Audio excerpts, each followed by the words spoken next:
Hey, yo, what the fuck? Hey, what's up, YouTube? It's your boy Carls here. Not a long intro. We just gonna jump right into it. I seen this video floating around, but it's the Malika Andrews puppet of ESPN basketball. We about to jump into that right now. Fuck it, let's go, bro. Let's go. The ultimate hater of black human beings. The ultimate hater. There is nothing about her existence that says I'm black and I'm proud.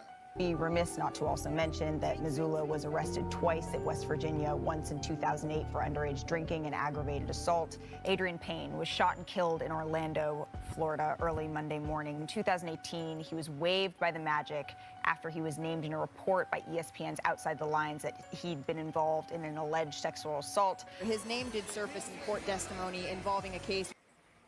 Hold up, bro. I know that man just died, but bringing up that man's sexual assault case, crazy. For his former teammate and another man, they've been indicted for capital murder. The NBA media is often disliked by many, usually just for their annoying journalistic tendencies. But considering recent involvements, one member of the NBA media stands out among all. She goes by Malika Andrews.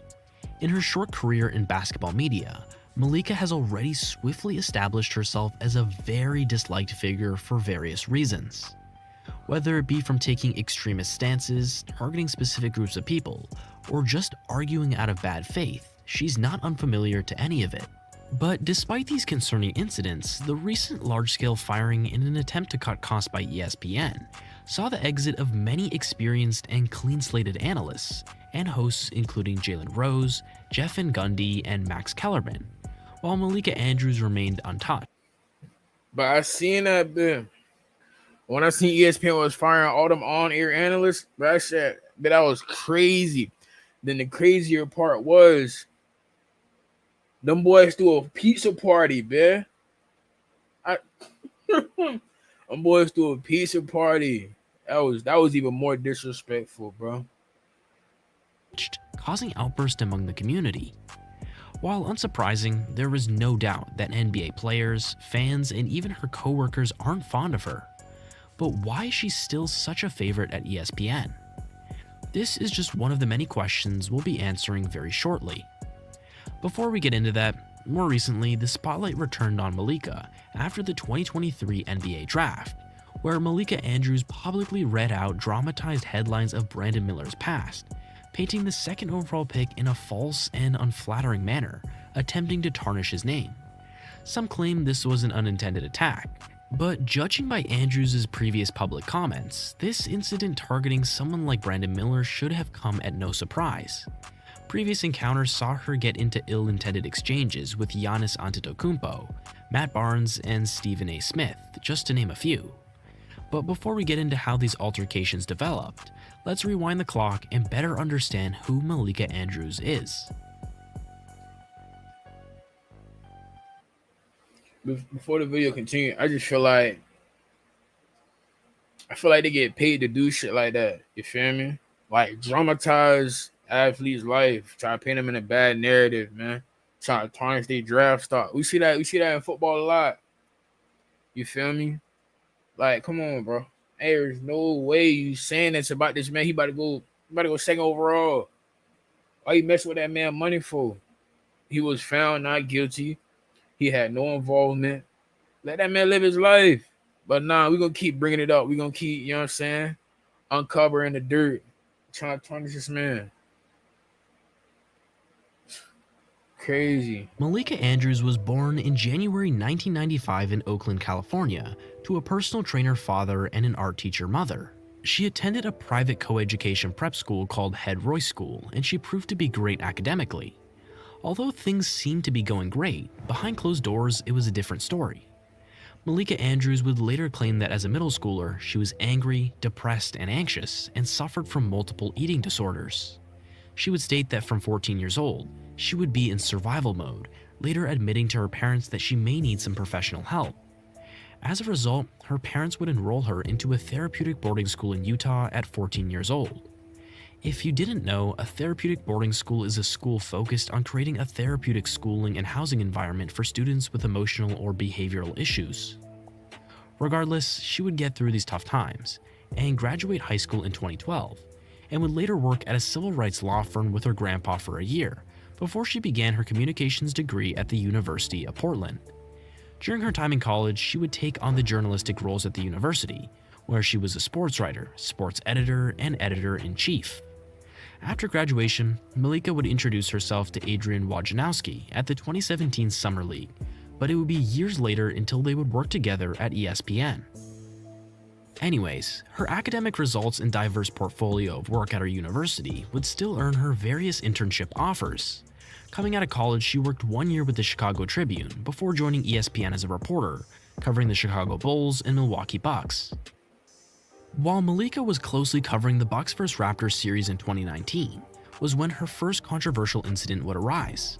Following the Milwaukee Bucks' series defeat to the Raptors in the Eastern Conference Finals, a tense situation unfolded between Malika Andrews and Giannis Antetokounmpo during a post-game press conference. So you guys have talked a lot about how at this point, sometimes it takes experience. I'm wondering if now that you have some of that experience, if you see more validity to that point, or what you think about that now that you've gone through it. As you can clearly see, as soon as Malika begins talking, Giannis's face changes before he later walks out of the room.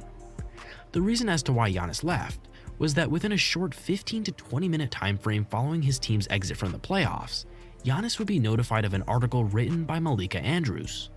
In the article, Malika had gone into great detail about Giannis's perspective on his future at Milwaukee with free agency approaching. The article basically created the narrative that his commitment to remaining in Milwaukee was based on whether the Bucks reached the NBA Finals or not. As a result, Giannis would not say a single word and see himself out, due to seemingly not wanting to partake in a conversation with her at all, as it seemed her journalism methods didn't sit right with him. Although some will claim Giannis is overreacting and that Malika was only doing her job, the subsequent controversies that emerged shortly after left the NBA community even more stunned.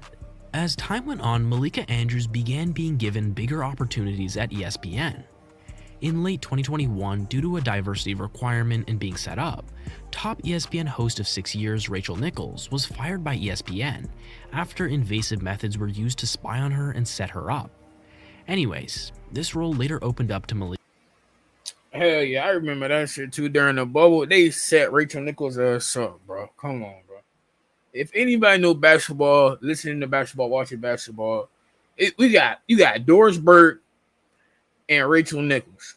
Man. The only two white ladies that can sit up there, sit on TV, and talk about basketball and know exactly what they're talking about. And they did one of them greasy, bro. That is crazy. Malika Andrews, an ideal candidate in the role to fit diversity requirements, and soon Malika Andrews would become a regular host that would be seen on ESPN. In early 2022, Malika would get into it with Matt Barnes during a LeBron versus Kobe debate. I'm definitely not saying that, but what I'm saying is Kobe would get in, like he would not let the way some of his teammates play. Sure, but if you get in someone's face and it doesn't turn into wins, then you're just getting in somebody's face. But it's going to be a problem the entire season. Months later, she would get into another debate with ex-NBA players. You can't look at a person. Yeah, but you're making an assumption. Yes, you can. You can't look at a person and know what their intent was. There is no doubt that Malika's ego is in her way during these arguments, forgetting that she's debating ex-NBA players about basketball. Although these were just small confrontations, it was just a taste of what was yet to come. In September 2022, reports came out that Celtics head coach Ime Udoka was exposed for having a consensual relationship with a member of Celtics staff, breaking team rules, later resulting in his suspension as their head coach for the entire season that followed. In response to the situation and later suspension of Udoka, many members of the NBA media would give their input, including Stephen A. Smith.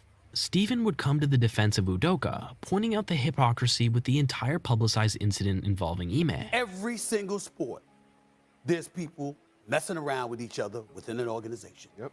It happens all the time. That is the problem with this issue. This black man that you got up here, we talking about him on national television because you publicize a personal matter where there's a whole bunch of issues personally that have happened in NBA, right, NFL, bro. Major League Baseball, it should and happen. other sports. It should happen in everyday This job. would proceed to get Malika heated. You got your and on manager her high fucking the horse. cook. Stephen Come on, A., bro. with all due respect, this is not about pointing the finger. We are not here, Stephen A., to further blame women. That is not why we are here. So Stephen A. had to hold up. This man didn't say nothing about blaming no women. All he said was it happened in sports all the time. Come on, you see, bro? Shorty over here trying to paint a different narrative, bro. This man did not put the blame on the woman one bit, bro. He just pointed out the obvious. Show her who was the real boss. I don't appreciate where you're going with that. My issue is all of this being publicized. The point that I'm trying to make is just like you're not mentioning. Excuse me. I listened to you. You're the one telling me to stop on my show. It ain't happening. However, when discussing the same topic on Malika's show, things went a little different with Kendrick Perkins. This relationship that was had with Ime Udoka and one of these women, it was consensual, meaning that this woman actually played a part in it too. So my thing is, yes, Ime Udoka was wrong. We get that. His punishment, he deserved that, and whatever else follows, I hate it for him, but he put himself in this position. But why are the other people getting left off the hook? Well, that's the problem that I have right now. Everybody got to be held accountable. It is unfair and irresponsible of us to go and to speculate on that, because what we have to... Well, I'm not speculating. Sure. I have the information. I'm not speculating. That whatever rule, the conduct that was broken on one side, it is not the same on the other side. I thank you for your perspective. Although it's... How is it... Come on, bro. What is the definition of consent, bro? Two parties coming to the same agreement. They was fucking, and they both wanted to fuck. They just happened to be a part of the same organization that didn't allow it, and it came to light. Come on, everybody get held accountable. And now she's talking about the woman should not be held accountable. Come on, bro, get out of here with that bullshit. Easy to point the finger at Malika. The reality of the situation goes deeper and may only point to Malika Andrews as merely just a messenger. Because the truth is, Malika Andrews fits in perfectly as the ideal candidate to promote the woke or feminist narrative that most media tend to push. I think these clips of Jalen Rose may just prove this. We know his name. Maybe I'm missing something as it relates to the law, but why we don't know her name? It's not like she's a minor. I feel like we should know her name publicly as well. After openly sharing his potentially controversial opinion, Rose would swiftly make an apology soon after, taking back everything he said. And I would like to apologize for a comment I made earlier on NBA Countdown. I questioned why a woman's name who had an alleged affair with Celtics head coach Ime Udoka was not made public. I think it's pretty obvious what ESPN thought about his initial statements.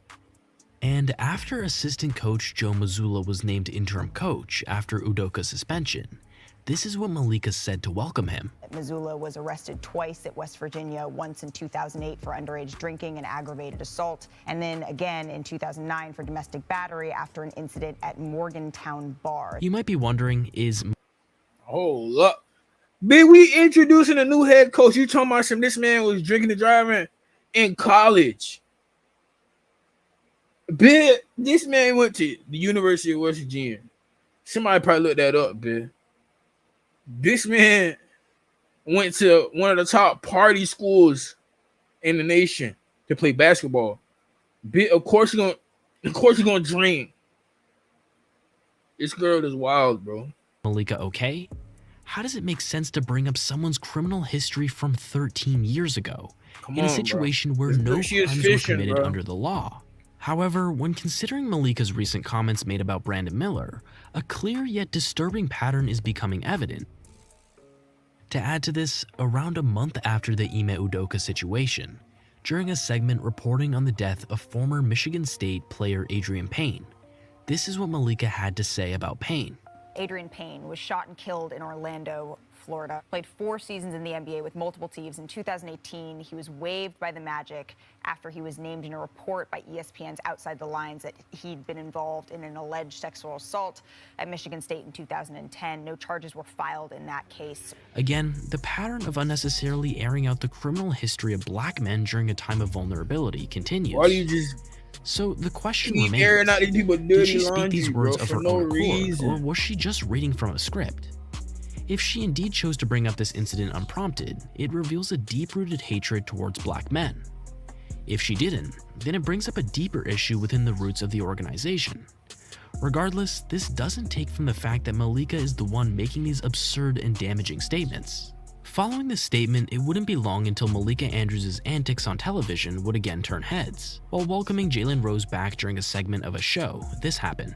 Get your finger out of my armpit. We're just happy to see Jalen Rose. Welcome. As you can clearly see, Jalen's hand is by no means under Malika's armpit, and even if it was, why does that need to be brought up on the spot in such an accusatory manner? Nevertheless, another baseless accusation by Malika, and Jalen Rose had to find out the hard way.